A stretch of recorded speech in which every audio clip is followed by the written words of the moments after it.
नमस्कार। तापमान लाइव में आपका स्वागत है। मैं नुज़हत जहां।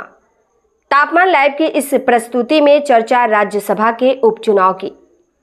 बिहार विधान परिषद के उपचुनाव में जदयू की ओर से भगवान सिंह कुशवाहा को उम्मीदवार बनाए जाने से ऐसा माना जाने लगा कि राज्यसभा की रिक्त हुई 2 सीटों के उपचुनाव में उसकी दावेदारी संभवतः नहीं होगी, लेकिन एक सीट के उम्मीदवार का चयन उसकी सहमति से होगा। पाटलिपुत्र संसदीय क्षेत्र से निर्वाचित मीसा भारती द्वारा खाली की गई सीट का इस सीट का कार्यकाल 7 जुलाई 2028 तक है। वैसे तो एनडीए में केंद्रीय गृह मंत्री अमित शाह से राज्यसभा की सदस्यता का आश्वासन पाए कई नेता हैं, पर इस बार किसी को अवसर मिलने की संभावना नहीं दिखती है। संसदीय सीटों के बंटवारे के वक्त का अलग अलग आश्वासन केंद्रीय खाद्य प्रसंस्करण मंत्री चिराग पासवान और उनके चाचा पशुपति कुमार पारस को भी मिला हुआ है।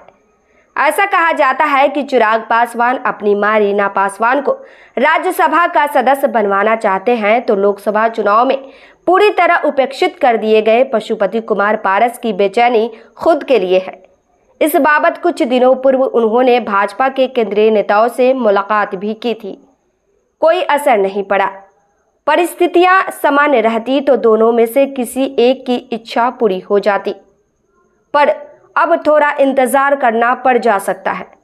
राज्यसभा के उपचुनाव की तारीख अभी घोषित नहीं हुई है, तभी एनडीए ने एक सीट के लिए उपेंद्र कुशवाहा की उम्मीदवारी तय कर दी है।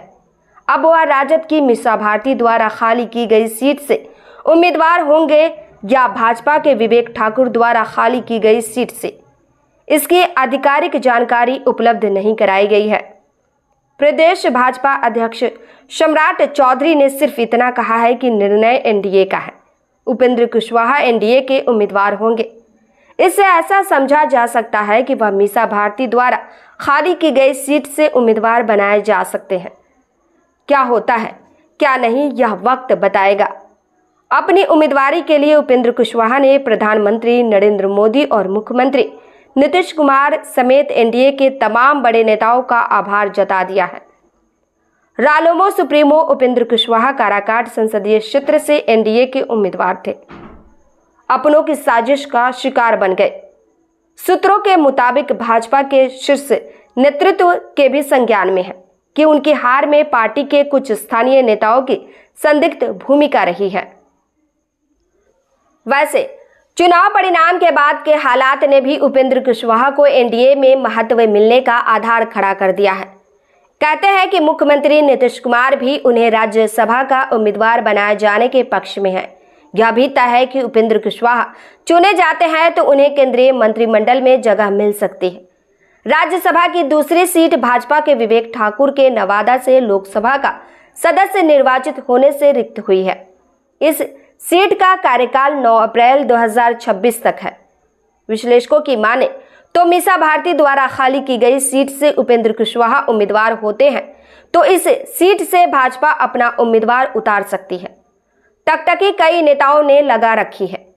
लोकसभा चुनाव में उम्मीदवारी से वंचित कर दिए गए अश्विनी चौबे और रमा देवी तो अशान्वित है ही। पाटलिपुत्र से हार गए रामकृपाल यादव और आरा से हार गए आरके सिंह के नाम भी संभावितों में शामिल हैं। वैसे पूर्व केंद्रीय मंत्री आरपीसी सिंह भी एक दावेदार है, परंतु उन्हें अवसर मिलने की संभावना इस वजह से नहीं बनती है कि उनके नाम पर नीतीश कुमार नाक भौं सिकोड़ ले सकते हैं। बढ़ी उम्र के मद्देनजर अश्विनी चौबे और रमा देवी को राज्यपाल बनाए जाने की संभावना है। भाजपा और नरेंद्र मोदी के प्रति अखंड निष्ठा और क्षेत्र में जनप्रियता को देखते हुए रामकृपाल यादव को मौका प्रदान किया जा सकता है। पूर्व केंद्रीय मंत्री आरके सिंह के नाम पर भी विचार हो सकता है। वैसे भाजपा नेतृत्व ऐसे मामलों में चौकाऊ निर्णय लिया करता है।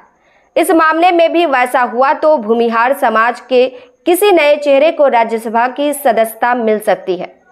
एक संभावना यह भी है कि बंटवारे में एक सीट जदयू के हिस्से में गई तो पूर्व सांसद महेंद्र प्रसाद उर्फ किंग महेंद्र के भाई उमेश शर्मा उर्फ भोला बाबू की किस्मत चमक जा सकती है।